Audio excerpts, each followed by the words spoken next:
Alina Apostolska présente Mélanie Demers. Bonsoir Mélanie Demers. Bonsoir.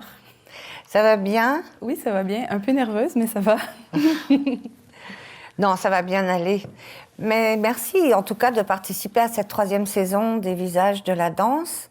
Alors, traditionnellement, on commence par un extrait de votre dernière pièce. C'est une façon de commencer par la fin pour refaire le parcours à rebours.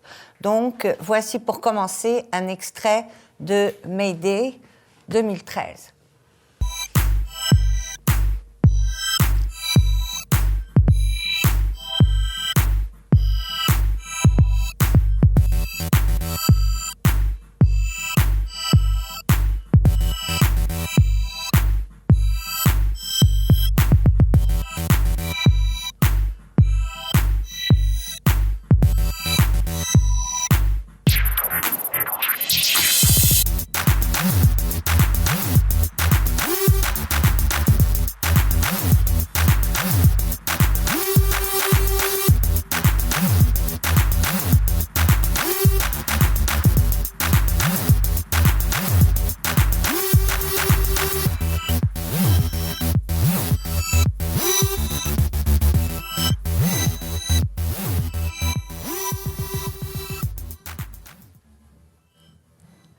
Quel est votre sentiment quand vous regardez des pièces de vous comme ça?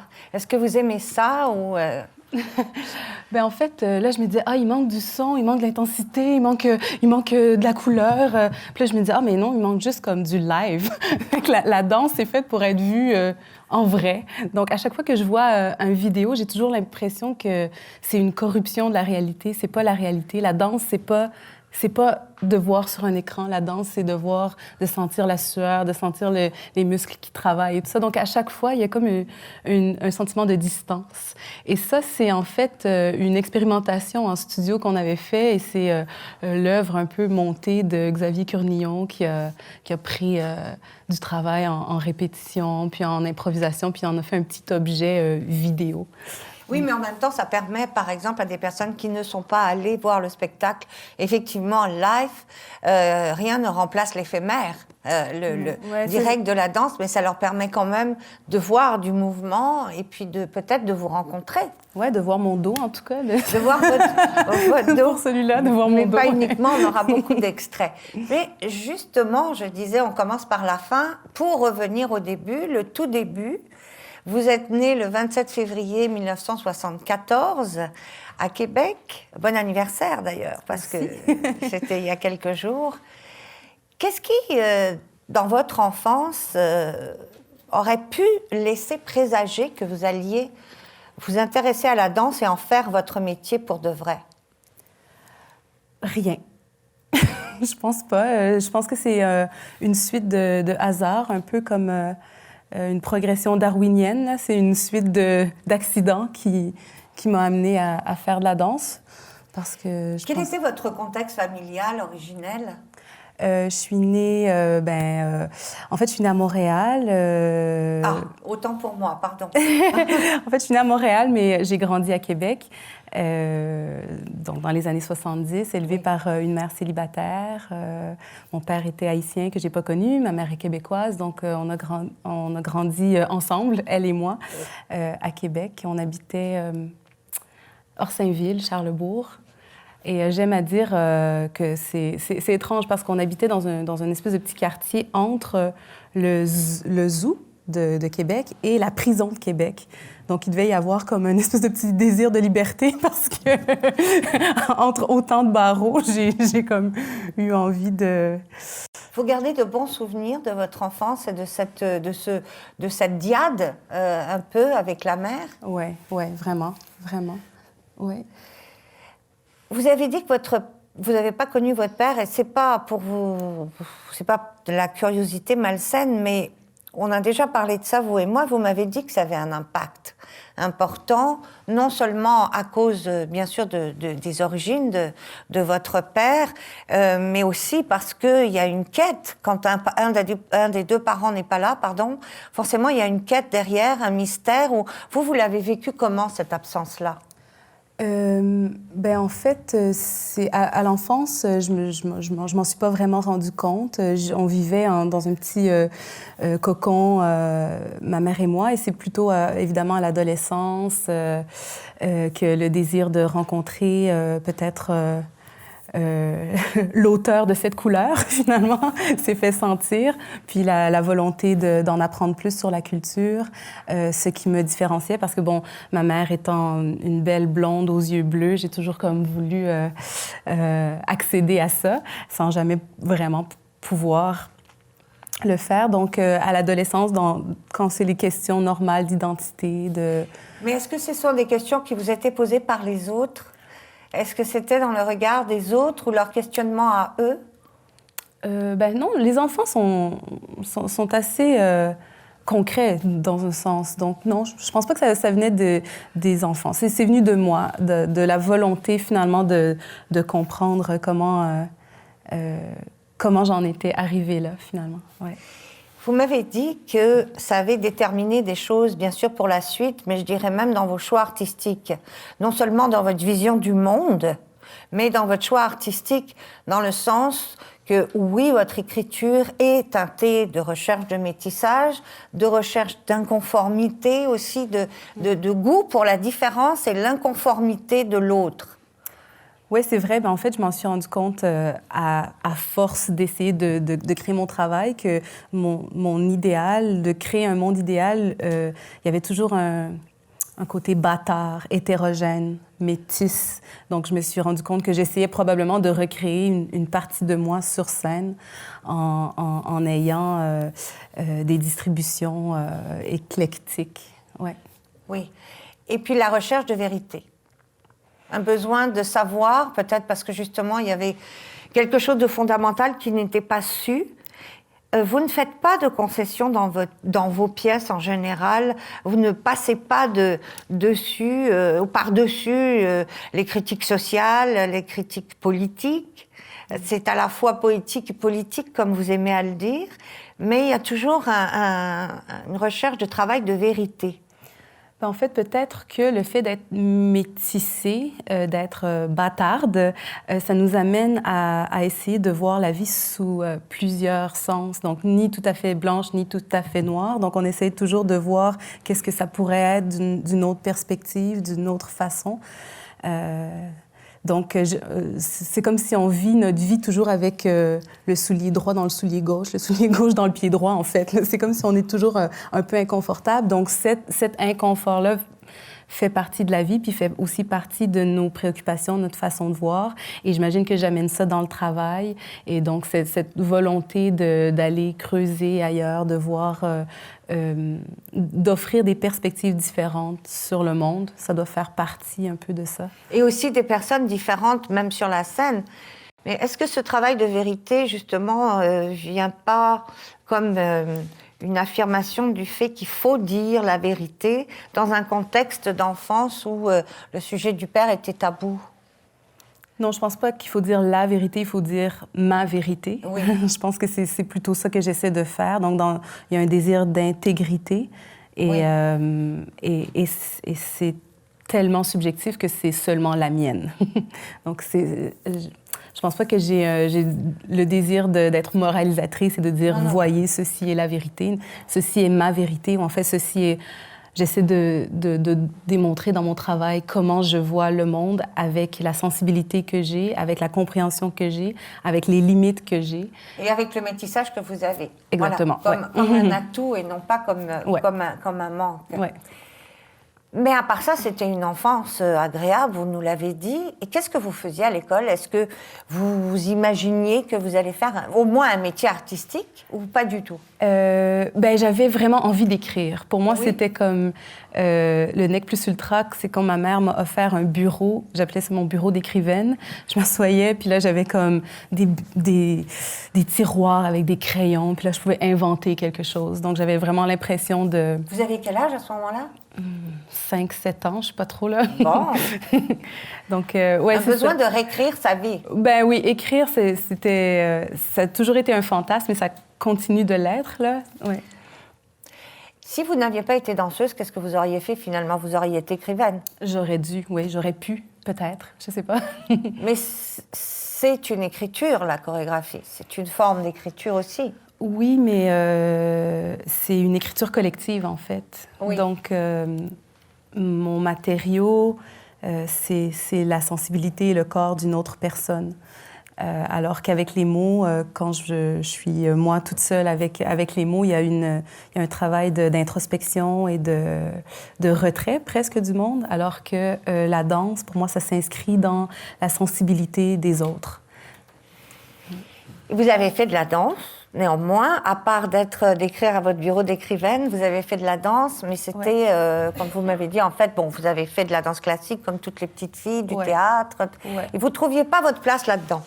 J'ai fait du ballet, là, comme tout le monde, puis je pense que je devais être une jolie petite fille avec des collants roses, mais avec un talent médiocre, disons, là, moyen.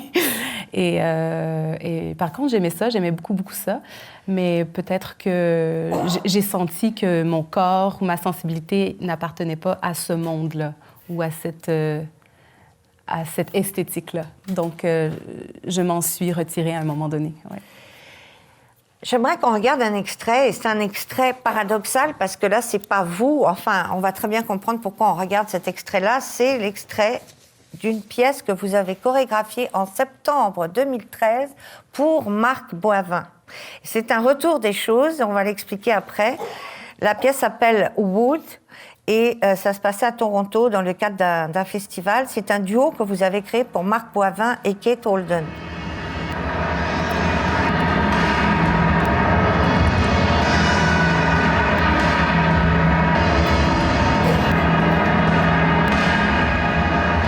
Pendant qu'on les regarde danser, justement, on va expliquer pourquoi. Parce que votre premier choc révélateur, vous avez 16 ans et vous rencontrez Marc Boivin. Oui. En fait, j'avais déjà abandonné le ballet. Je m'étais essayée à la musique, au théâtre. Puis j'étais revenue à la danse contemporaine vers 16-17 ans. Et Marc était venu enseigner à l'École de danse de Québec, là où je prenais mes classes et ça a été comme un choc amoureux, artistique évidemment, donc d'une jeune fille qui rencontre pour moi c'était un maître, donc je sais pas, il avait quel âge dans ce temps-là, il devait avoir comme 30 ans, là, vraiment comme dans le pic de sa carrière et de sa beauté, mais il est encore très, très beau et très, très, très bon. Mais je veux dire, c'était un prof incroyable, vraiment inspirant, avec une vision puis une compréhension de la danse qui pouvait inscrire la danse dans un mode philosophique, spirituel. Donc, quand j'ai rencontré sa danse à lui, en tout cas, ça m'a vraiment comme donné envie d'avoir accès à ça, un petit peu plus de son humanité. Et puis ça vous donnait une permission, parce que là, pour une fois, il y avait quelque chose qui était permis, où vous pouviez rentrer sans vous sentir inconforme, sans vous sentir à côté de la plaque par rapport à d'autres choses. Oui, c'est vrai que d'avoir sa validation, un peu comme je sentais que peut-être quand il me regardait, il rencontrait une artiste, ou le potentiel d'une artiste, d'avoir sa validation, ça me dit peut-être que j'ai comme quelque chose à dire avec ce médium-là. Mais justement, qu'est-ce qu'il vous a dit? Il y a une phrase dont vous m'avez parlé qui est restée très importante, qui, pour vous, apparemment, qui est que il vaut mieux être c'est pas de devenir un meilleur danseur qui est important, mais de devenir un meilleur humain. Qu'est-ce que ça veut dire, ça? Mais je sais pas si c'est Marc qui a dit ça, mais c'est ça que j'ai compris. C'est ça que je comprenais, en fait, quand je prenais ses classes, parce que il y avait quelque chose dans son enseignement qui dépassait la technique de faire de beaux mouvements ou de plaire ou d'être esthétiquement plaisant à l'œil. C'est qu'il y avait un investissement dans ses classes, une spiritualité, une profondeur qui faisait que non seulement on s'entraînait à devenir de bons danseurs, mais on s'entraînait à devenir de bons humains, de bons citoyens, de bonnes personnes. Et ça m'est resté. Ouais. Néanmoins, vous finissez un DEC en lettres, donc quand même aller au bout de votre passion, quand même pour la littérature, ou du moins vous progressez. Et puis, c'est déjà grosse affaire, la lecture. Mais vous continuez à l'école de danse et vous rentrez à 22 ans à l'ADMI. Donc là, vraiment, vous suivez Marc Boivin. En fait, Donc, plus tôt que vraiment... ça, je pense que je suis rentrée à 19 ans à l'ADMI. À l'ADMI, à 19 ans? Oui. D'accord. Assez jeune, oui. Et donc là, vous déménagez à Montréal? Oui, je déménage à Montréal. Ben, en fait, Marc était venu enseigner à Québec et puis j'ai juste eu envie de le suivre. Donc, je suis allée là où il enseignait. S'il était allé à Tombouctou, j'imagine que j'aurais fait mes bagages puis je serais allée là. Ça aurait été une autre vie. Ça aurait été intéressant aussi, mais bon. Donc, j'étais à Montréal. Donc, 3 ans d'une formation super intense, pleine de rebondissements, pleine de porosité. Parlez-moi de l'enseignement de l'ADMI. C'est-à-dire, pour vous, ça reste la grande école de danse contemporaine? En fait, pour la formation des interprètes, je pense que oui. Il y avait un côté tellement... on était dans les vieux locaux, pas de douche, pas de cafétéria, pas de vestiaire. Il y avait comme un côté vraiment comme de résistant. Il fallait vraiment vouloir faire cette formation, il me semble, pour passer au travers. Je me sentais un peu comme dans Fame. Mais c'était intense quand même. Oui, c'est super intense. Puis c'était aussi l'enseignement de Linda Rabin, de Candice Loubert, oui. Ces gens-là qui avaient comme dans les murs de cette école. Donc, vraiment comme la sensation d'avoir hérité du savoir puis de l'histoire de la danse. Ouais. Votre maman, qui était si proche de vous, elle vous a accompagné là-dedans? Quelle était sa réaction quand vous avez choisi la danse comme métier, vraiment? C'est incroyable parce qu'elle a comme toujours adhéré. Ouais. Elle a toujours cru en moi. C'est vraiment assez hallucinant. J'ai jamais senti son doute en elle, même si j'étais pas la meilleure danseuse du monde. Puis je le dis sans fausse humilité, là. C'est comme, je pense que si j'avais été mon propre parent, j'aurais fait comme « Oh boy! » J'aurais douté. Mais elle a pas douté de moi. C'est ça qui est incroyable. Est-ce que vous, le fait d'avoir fait du ballet, ça vous a apporté quelque chose? Et sous question, est-ce que les danseurs contemporains devraient tous avoir fait de la danse classique ou pas? Est-ce que le fait d'avoir fait du ballet quand j'étais petite, d'avoir mis des collants, puis des chaussons, puis de m'être regardée dans le miroir... Non, c'est une autre approche du corps, je veux dire. Mais en fait, je suis pas allée aussi loin pour dire que je me suis entraînée en ballet. Donc, ce que la danse classique m'a donné, c'est l'envie de me rebeller. Donc, et c'est déjà beaucoup. C'est déjà vraiment beaucoup. Donc, je voyais comme des corps, des virtuosités, des façons de faire auxquelles j'avais peut-être envie d'accéder, mais que mon corps pouvait pas faire. Donc, ça m'a donné envie de rêver, d'y accéder, puis après ça, de vouloir trouver autre chose, de me rebeller et puis de me positionner différemment. Donc, oui, ça m'a donné quelque chose. Ça, c'est évident. Est-ce que tout le monde devrait faire du ballet? Est-ce que les danseurs contemporains devraient faire du ballet? Non, je pense pas. On devrait juste vivre notre vie, puis arriver à la danse. Quand aujourd'hui, vous donnez des classes, qu'est-ce que vous essayez de transmettre, justement?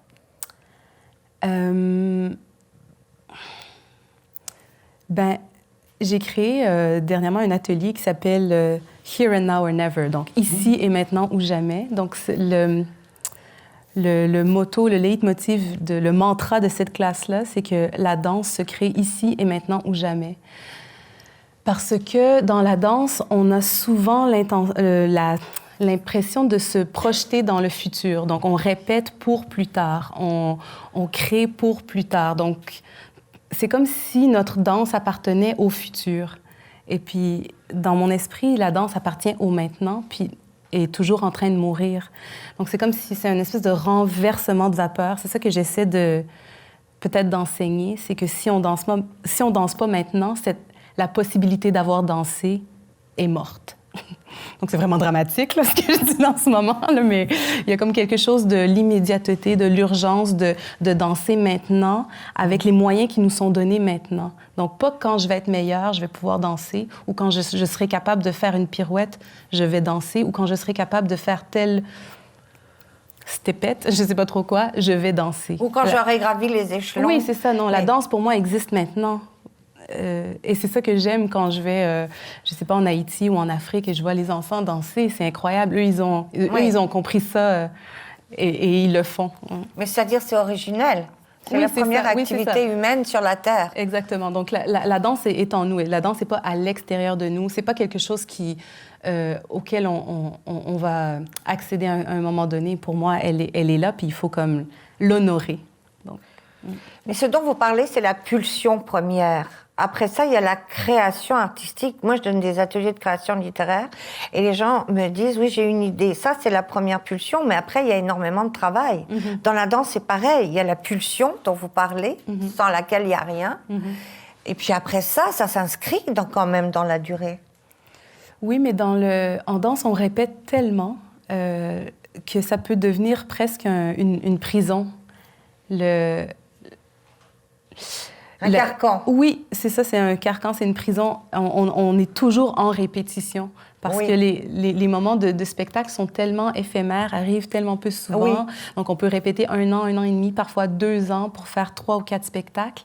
Je me dis, si pendant toutes ces répétitions-là, j'ai pas eu accès, j'ai pas goûté à la danse, mais j'aurais perdu toutes ces opportunités-là. Donc, pour moi, même en répétition, même en création, l'idée de danser est là. Ouais. Justement, là, vous parlez de l'idée de danser, de créer. Vous, vos danseurs, dans votre compagnie, Mayday, on va en parler, la création n'arrive pas tout de suite, pas à 19 ans, pas pendant que vous êtes à l'ADMI, mais si on regarde la chorégraphe que vous êtes aujourd'hui, vous, qu'est-ce que vous cherchez chez vos danseurs? Quelles sont les qualités, quelles sont les 3 qualités qu'ils doivent avoir?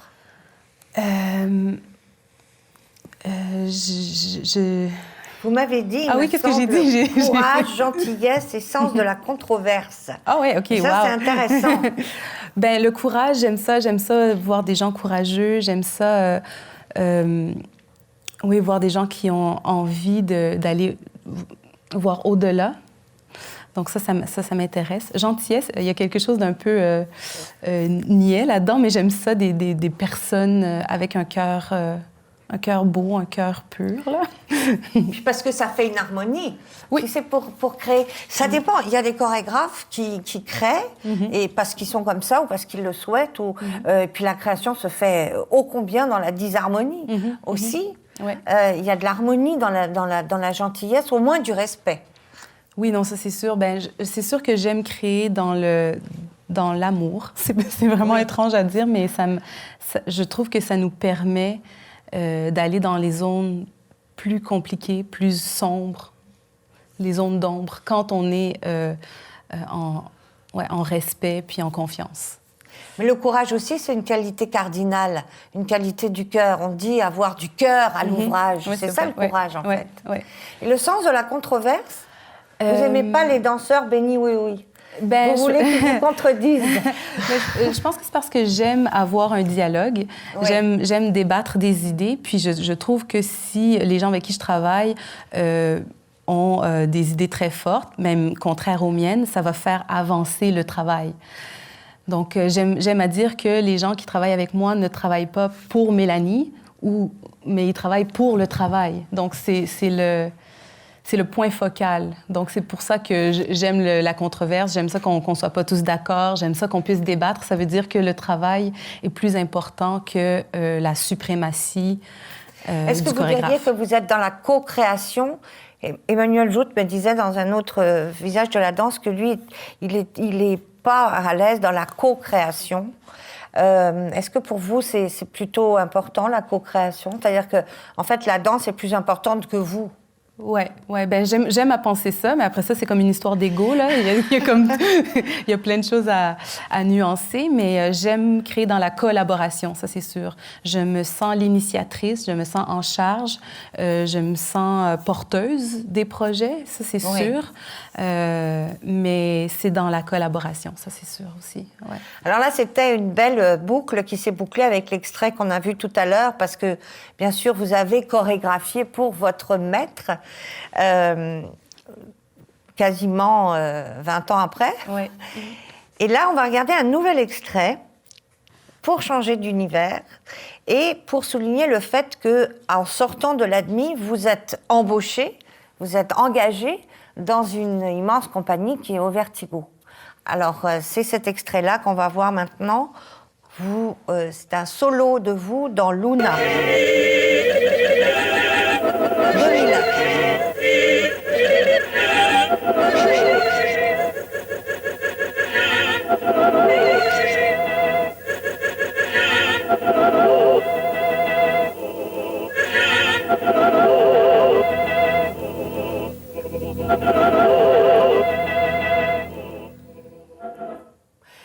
Là aussi, vous vous regardez, vous grimacez. Non, mais c'est drôle, ça fait tellement longtemps. C'est comme, ah oui, de voir ça, c'est très... Non, mais je grimace pas du tout. Ça fait toujours drôle de se voir dans un travail comme ça. Ben, c'est 2001, en effet. Et là, vous êtes déjà, depuis quelques années, dans la compagnie au Vertigo. C'est extraordinaire, ça, de sortir de l'admis et d'être immédiatement prise. Ouais. Comment ça s'est passé? Ouais, en fait, c'est un peu une magie, là, parce que j'avais jamais anticipé avoir une position dans une compagnie comme ça. Et je pense que la légende dit que j'ai une amie qui s'appelle Anne-Marie qui m'a dit « Allons faire l'audition ensemble ». Et quand on sera coupé à l'audition, très tôt le matin, on ira bruncher. Ça, c'était notre plan. Et je suis restée jusqu'au soir, finalement, donc j'ai jamais eu mon brunch. Mais j'ai eu la job. Vous avez eu beaucoup d'autres brunchs. Ouais. Donc... Mais vous ne pensiez pas être engagée. Ça veut dire que vous pensiez quoi faire? Est-ce que, dès le départ, en sortant de l'admis, vous pensiez être chorégraphe? C'était d'abord ça, votre idée, ou c'était d'être danseuse d'abord? Mais je pense que j'avais le désir d'être danseuse, mais je ne croyais pas nécessairement en toutes mes capacités techniques, physiques. Malgré le fait que vous ayez fini l'admis. Oui, mais je pense que je me suis toujours plus vue comme une créatrice, une bougeuse, une battante Une écrivaine de mouvement. Oui, c'est ça, qu'une danseuse. Et déjà, en sortant de l'admis, j'avais déjà commencé à travailler sur mes propres projets en pensant... Je suis tellement volontaire. si je le fais, au moins, j'attendrai pas. Et donc, j'avais déjà commencé à chorégraphier un peu à droite à gauche quand j'ai décroché le job avec au Vertigo. Est-ce que derrière ce que vous dites là, il n'y a pas un peu de ce doute de l'enfance où on se dit je vais jamais être conforme, je vais jamais être choisie, je vais jamais fitter dans le moule qu'il faut pour être une danseuse de haut Vertigo? Oui, probablement. J'imagine que tout le monde a ce doute-là, mais moi, je l'avais aussi. Ouais. Ginette Lorrain vous a dit pourquoi elle a décidé de vous engager, vous. Quelles étaient les qualités singulières et spécifiques qu'elle est allée chercher chez vous? Oh mon Dieu, j'ai jamais osé demander ça à Ginette. Et non, je sais pas. Je sais pas qu'est-ce qu'elle a vu en moi. Et parce qu'elle a non seulement vu quelque chose, mais vous êtes restée dans la compagnie 7 ans.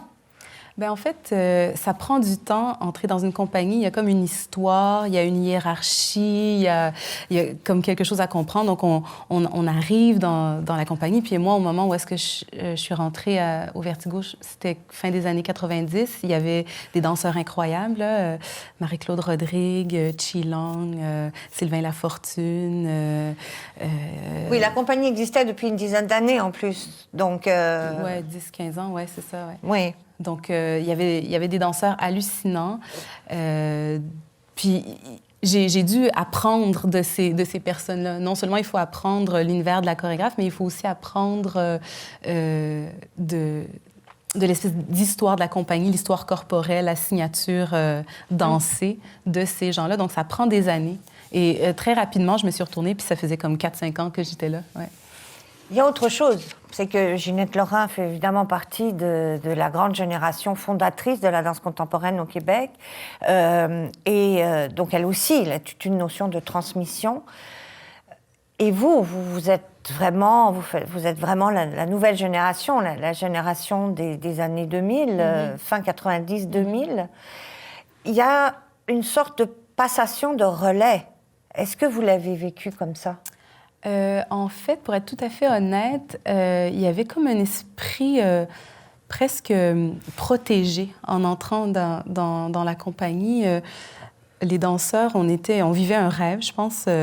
Et l'idée de relais, de transmission, c'était vraiment dans le travail de chorégraphe à danseur, mais pas nécessairement de créateur à créateur. Donc, j'ai vraiment comme appris beaucoup mon métier d'interprète, mais c'est pas là que j'ai formé mon désir de création, par exemple. C'est pas là que vous l'avez formé? Non, il était déjà là avant. Oui. Il a comme été mis en jachère pendant quelques années, puis il est revenu me happer. Ouais, mais qu'est-ce que ça apporte alors de travailler dans une très grande compagnie comme ça, avec des tournées internationales, avec une reconnaissance importante, mais aussi une sécurité? Le fait d'être vraiment une danseuse professionnelle et puis de ne pas avoir à se poser de questions sur savoir qu'est-ce qu'on va faire la semaine d'après ou le mois prochain ou payer son loyer. C'est quand même une façon d'entrer dans la danse qui est particulière quand on sait que le métier est difficile et puis qui donne des bases, non? Est-ce que ça vous a rassuré? Peut-être que oui. Il y avait vraiment comme cette sensation-là de faire partie d'un univers privilégié et d'honorer cet univers-là en travaillant et en honorant chacune des possibilités, des opportunités qui nous étaient données. Évidemment, d'apprendre mon métier. En fait, c'est comme on apprend son métier à l'école, puis après ça, il faut comme tout le réapprendre dans le monde professionnel parce que les enjeux sont juste plus élevés, plus vrais, plus réels, plus concrets. Mm-hmm. C'est aussi des années fondamentales, de 24 à 31. Vous avez dansé dans la compagnie de Ginette Lorrain, avec les tournées, etc. Donc, énormément de voyages, la découverte de l'ailleurs, mais aussi de la danse ailleurs, et puis des voyages personnels. Ouais, j'aimerais vraiment que vous me parliez du rôle de l'ailleurs et de cette quête dont vous nous parlez depuis vos origines, d'aller voir l'altérité, d'aller voir l'autre, d'être dans la curiosité aussi de ce qui n'est pas pareil, ce qui n'est pas toujours pareil comme chez nous là. C'est vraiment pas ici, mais là-bas. Mais c'est très important dans votre vie. Oui, ben en fait, la façon dont ça fonctionnait avec Au Vertigo, on avait des plages de travail bien rémunérées, des tournées internationales, etc. Et puis, dans les moments où on était en congé, finalement, je prenais toujours ce temps-là pour me créer un projet personnel à moi. Puis, mon projet personnel, ça a souvent été de retourner soit en Haïti ou même jusqu'en Afrique ou en Amérique latine pour donner un peu de mon privilège, finalement, puis d'aller enseigner ailleurs ce que j'apprenais ici. Donc, il y a eu beaucoup d'allées et venues entre Montréal, Haïti, entre l'Afrique de l'Ouest, jusqu'en Amérique latine pour voyager. Je m'impliquais dans plein de centres chorégraphiques, des centres culturels. Je faisais plein d'échanges. Il y avait comme cette volonté-là, peut-être, de faire profiter à d'autres ce que j'apprenais ici. Mais c'est aussi votre sol. C'est la moitié de vos racines. L'Afrique, Haïti, ben, en fait, Haïti, c'était vraiment important. Oui, c'est ça. C'est comme, j'ai fait 1 ou 2 voyages, puis après ça, je me suis créé une petite famille artistique là aussi. Et puis, c'est devenu un point d'ancrage où je retournais d'année en année, non seulement enseigner, mais aussi apprendre, parce que Haïti, c'est une terre d'artistes. Il y a beaucoup d'artistes par habitant. C'est incroyable. Il y a des écrivains, des peintres. Ça pullule.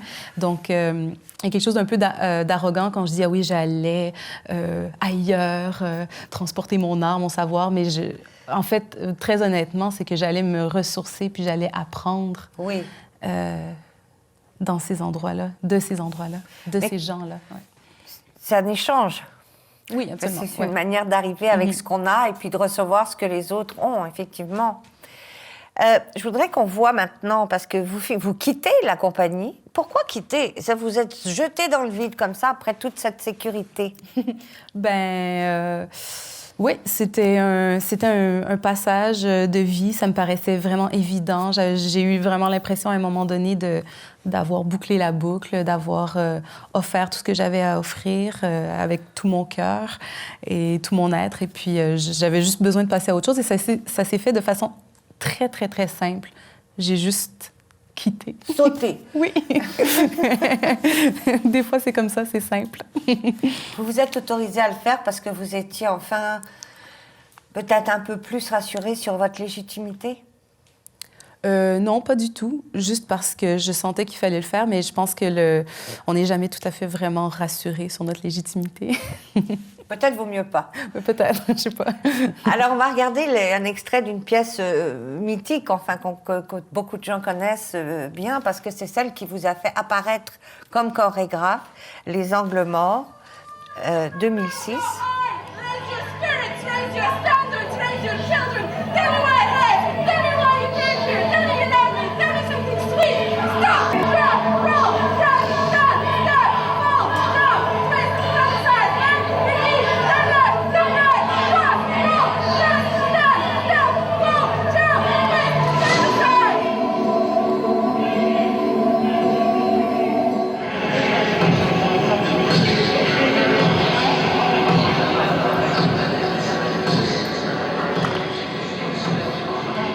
Vous l'aimez bien encore, Les Angles Morts?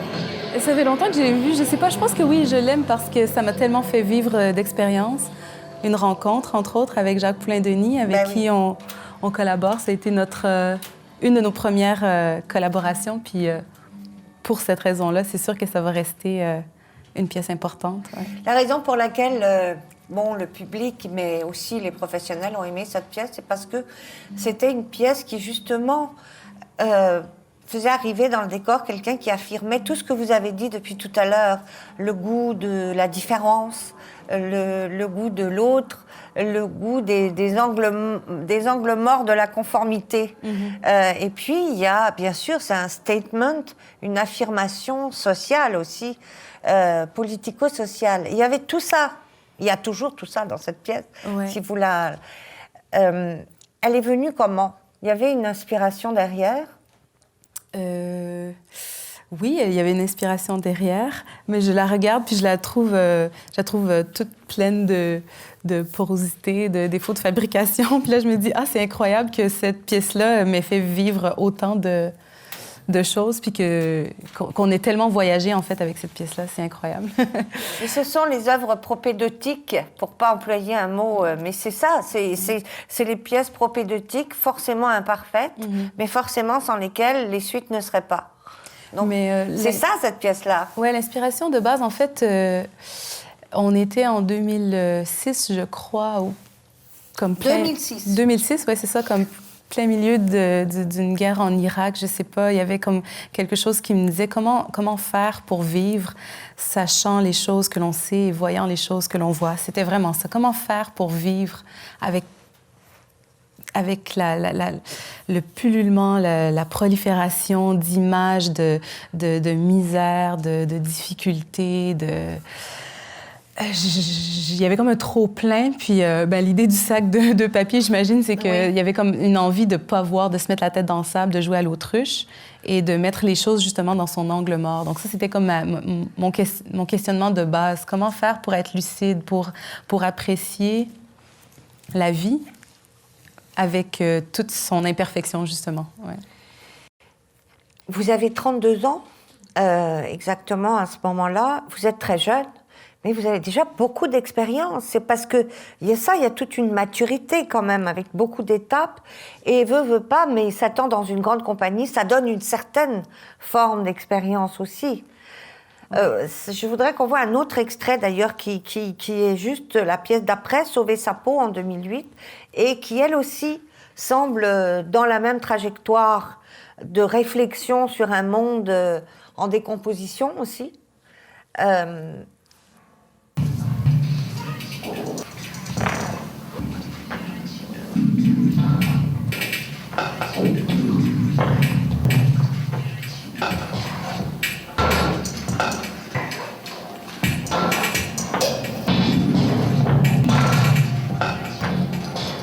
C'est une question que j'aime poser, alors je vous la pose. Est-ce que vous préférez chorégraphier? D'abord, est-ce qu'il y a une différence entre chorégraphier pour un corps d'homme et un corps de femme? Et est-ce que vous faites cette différence-là? Oui, il y a une différence. C'est évident qu'il y a une différence. de fibres, de sensibilité, de X et Y, de côte d'Adam, de... Oui, c'est sûr qu'il y a une différence, mais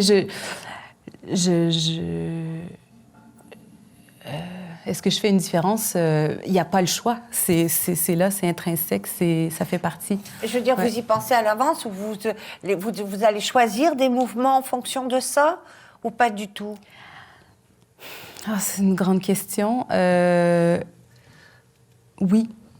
Même si j'aime à penser que non, c'est sûr que oui. Ouais. Le genre teinte beaucoup le mouvement aussi. Même si on donne le même mouvement à un homme et une femme, souvent il ne voudra pas dire la même chose parce que c'est teinté de toute une histoire, d'une charge. On n'a pas le choix de prendre ça en considération. Vous avez aussi, je parle là, je suis dans la période où je parle de vos sources d'inspiration. Vous avez dit, c'est effectivement l'état du monde, mais vous vous êtes engagé, vous avez aussi parlé lors d'un colloque qui s'appelait Nous, où vous avez pu exprimer en 2012 votre vision de la danse, mais au-delà de la société dans laquelle elle s'inscrit. Et je me disais en écoutant, c'est sur Internet, on peut vous écouter, que finalement vous parlez plus de sens et d'engagement social et de faire exister une collectivité que simplement de la création artistique à travers la danse. Donc est-ce que pour vous, les sources d'inspiration sont toujours plus d'ordre sociopolitique qu'elles vont être strictement artistiques ou esthétiques? Forcément, en fait, comme je disais précédemment, il y a toute une série d'accidents qui m'a fait choisir la danse comme médium. Et c'est à travers la danse que j'exprime la vie. Oui. Mais le but en soi, c'est pas de tourner dans la danse. La danse, ça veut rien dire en tant que telle. Elle prend juste un sens quand elle s'inscrit dans le monde, dans la vie, dans les corps, dans le politique, en fait, dans l'idée de vivre ensemble, que ça résonne. Donc, ouais, c'est ça. Pour moi, le mouvement en tant que tel n'a aucun sens, ça n'a pas de sens. Puis c'est beau que ce soit comme ça aussi, parce que c'est dans la quête d'y trouver un sens. En fait, pour revenir à nous, c'était un événement dans la foulée du printemps 2012. Oui. Et on nous demandait de nous questionner,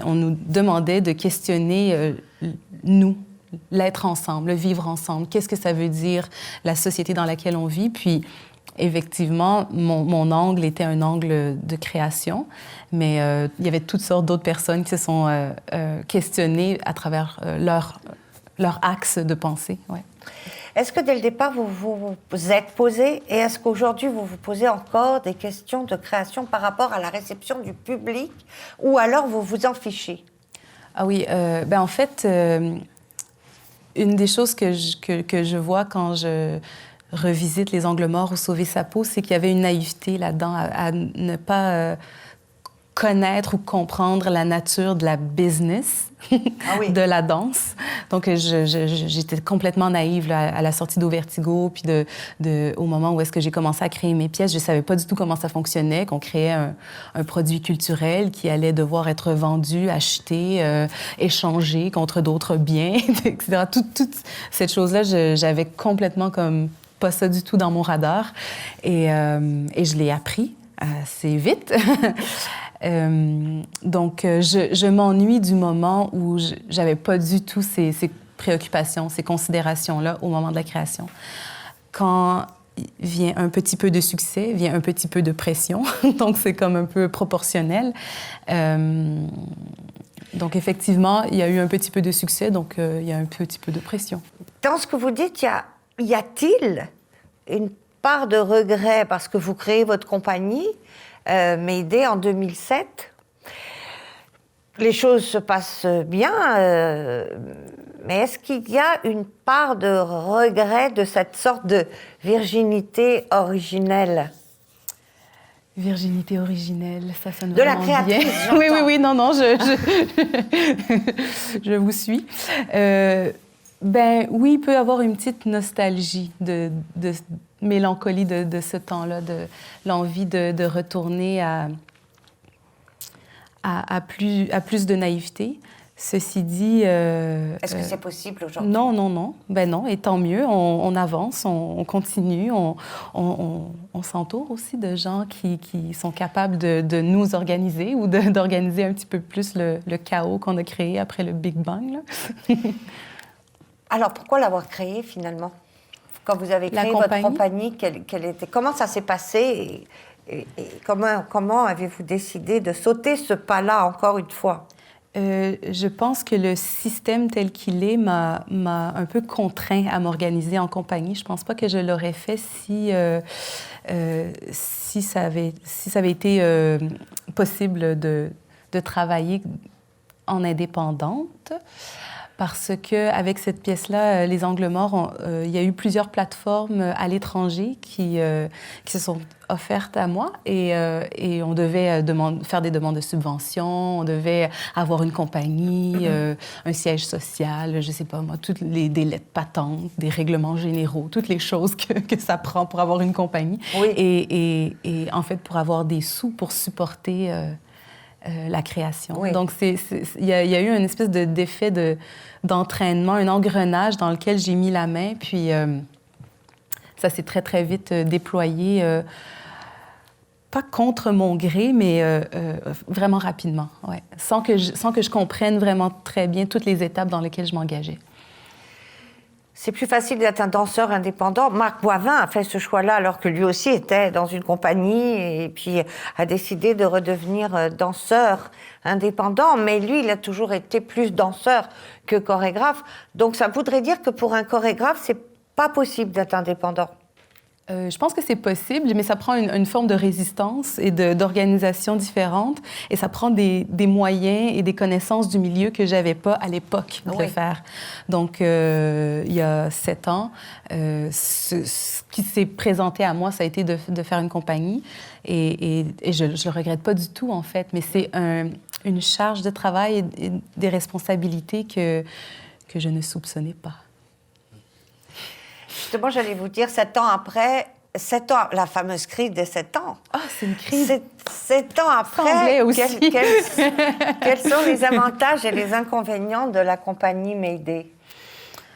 Ben, ce qui est vraiment génial d'avoir une compagnie puis de dire que c'est la compagnie, c'est que ça sort un peu de moi, en fait. C'est une entité et une identité qui n'est pas que moi, qui n'appartient pas qu'à moi. Et oui. ça j'aime ça, l'idée que ça me dépasse. Oui. Et c'était très clair pour moi que je voulais pas donner mon nom à la compagnie. C'était pas Mélanie Demers Danse. Mais on a compris que le collectif, c'est important. Ben, c'est m'aider, puis ça appartient aux gens qui y travaillent. Donc ça, il y a quelque chose d'un peu de collégial, de communautaire qui me plaît dans cette idée-là. Après ça vient avec tout un set de responsabilités, puis des beaux idéaux de communautaire. Ben, on se retrouve comme tout seul avec toute la job. C'est pas vrai, pas tout seul, parce que je sais qu'il y a des gens ici dans la salle qui sont là pour m'aider. Je vais faire une mauvaise joke, mais c'est le titre de la prochaine pièce, Junkyard Paradis. En fait, une compagnie, c'est les deux. Ouais. Ça peut être l'un comme ça peut être l'autre. C'est un extrait donc de cette pièce en 2010. Mais il reste qu'à la base de la compagnie, il y a le fait que ça fait progresser dans votre propre cheminement créateur, non? Ça, c'est sûr. Mais en fait, c'est d'avoir aussi un sentiment de loyauté aussi, de revenir à cette entité-là. Puis les gens qui y travaillent, je suis assez fidèle. J'aime ça créer un sentiment de famille artistique. Ouais. C'est ça, vous travaillez toujours avec les mêmes personnes, de préférence? Oui, j'aime travailler avec les mêmes personnes. J'aime créer la sensation qu'on contribue au monde qu'on est en train de créer, finalement. Ouais. C'est assez intéressant le nom que vous avez choisi pour votre compagnie, parce que Mayday, je vais vous laisser l'expliquer. Mayday, c'est un code qui veut dire quelque chose de précis. Oui, mais ça veut dire SOS, en fait, qui vient du... Mais il y a une légende qui dit que ça vient du français. Quand les Anglais envoyaient le signal, ils disaient « Venez m'aider ». Donc, Mayday, c'est le SOS. des soldats, je pense, dans la Première Guerre mondiale. La raison pour laquelle j'ai donné le nom Médée à ma compagnie, en fait, c'est vraiment difficile de trouver un nom de compagnie, là. Moi, j'ai pas d'enfant, mais ça doit être comme donner un nom à son enfant. Parce qu'on dit, c'est comme si on va vivre avec pendant longtemps, puis on est mieux de l'aimer pendant longtemps. Puis ce qui peut paraître comme vraiment cute et mignon quand tu as 1 an, ben ça l'est plus quand ça a 15 ans. Mais moi, quand je l'ai entendu et quand je vous écoute, ben, c'est toujours plus facile de l'extérieur, mais c'est d'une limpidité. Parce qu'en fait, c'est dit à tout le monde dans votre compagnie, venez m'aider, puisque justement, vous nous dites depuis le début que ce que vous aimez, c'est que la création se fasse en co-création et en collectivité, et vous dépasse, vous, Mélanie. Ouais. Mais il y a aussi quelque chose que j'aime dans le fait de lancer un SOS, c'est qu'il y a, dans toute la détresse, il y a un peu d'espoir, en fait. C'est l'idée qu'on va survivre. Parce que sinon, on se laisserait juste comme aller, puis on se laisserait mourir. Mais quand il y a l'espèce d'impulsion, de pulsion de demander de l'aide, c'est qu'il y a une envie de survivre. Puis aussi l'idée qu'on ne s'en sort pas seul. Effectivement, c'est vrai. Si on regarde les choses, justement, aujourd'hui, 7 ans après, comment est-ce que vous décririez ce qui aurait changé, évolué, et là où vous en êtes aujourd'hui? En fait, vous en êtes où aujourd'hui? À 40 ans. Je dis pas ça pour l'âge du tout, mais c'est parce que c'est vous qui en parliez. Bon, forcément, c'est pas forcément les 40 ans, mais c'est un moment de votre cheminement créatif. Vous en êtes où, vous, aujourd'hui? Ben, en fait, il y a une vraie sensation de penser qu'il y a un passage. Je ne sais pas si c'est un passage fictif ou réel, mais ce qui se passe en ce moment, c'est presque une envie de faire table rase avec le projet sur lequel je travaille en ce moment, qui s'appelle Médée Remix, qui est comme, pour moi, une espèce de grand feu de joie ou un bûcher des vanités où on essaie presque de détruire ce qu'on a créé. De mettre en pièces, d'annihiler, d'anéantir, de massacrer ce qui a été créé pour en refaire quelque chose d'autre. Donc, il y a comme, un désir de renaître de ces cendres, là. C'est dramatique, encore une fois, là, comme image, mais c'est ça que je vois dans ma tête. En même temps, on en garde le meilleur dans un remix. Oui, c'est ça. Et je le confie à d'autres personnes parce que souvent, je me dis, j'ai besoin de la lucidité, de la clairvoyance, de la sensibilité des autres pour m'indiquer peut-être ce qui reste de bon dans le travail qu'on fait.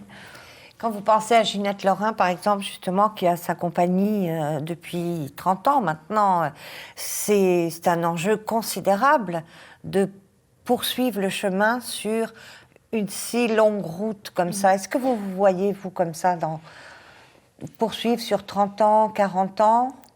Mais je ne sais pas, en fait, les temps ont changé, les temps changent. Peut-être que souvent, je suis en train de me dire que les carrières de 30 ans, ça n'existera peut-être plus. Peut-être que nos carrières vont être beaucoup plus courtes, un peu comme des étoiles filantes.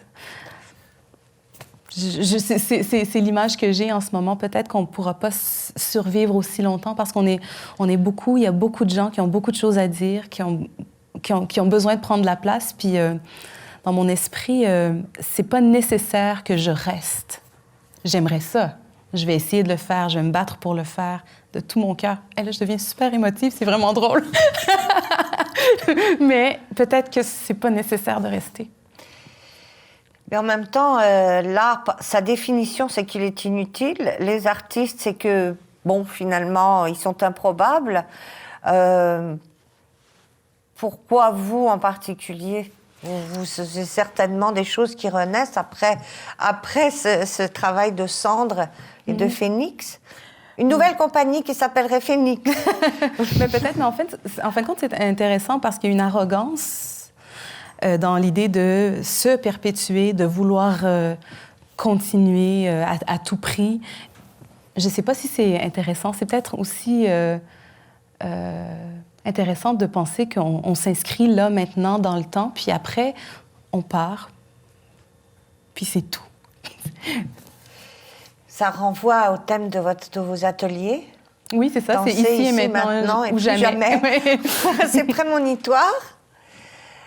Justement, la dernière question que je voulais vous poser était celle-là. Et qu'est-ce que vous feriez? Enfin, personne ne souhaite que vous arrêtiez, mais qu'est-ce que vous feriez si vous n'aviez plus de responsabilité de gestion, d'administration, de réponse peut-être à des attentes de public ou du milieu? Enfin, qu'est-ce que vous feriez? Quelle danse vous feriez si vous n'aviez aucune obligation? Mais en fin de compte, c'est drôle, j'ai eu cette discussion-là avec une amie qui m'est chère, qui s'appelle Catherine Godette, qui est aussi une chorégraphe que j'admire beaucoup. Puis on se demandait si on avait le courage de notre création. Donc, si notre création n'était pas teintée et en fait corrompue par les attentes.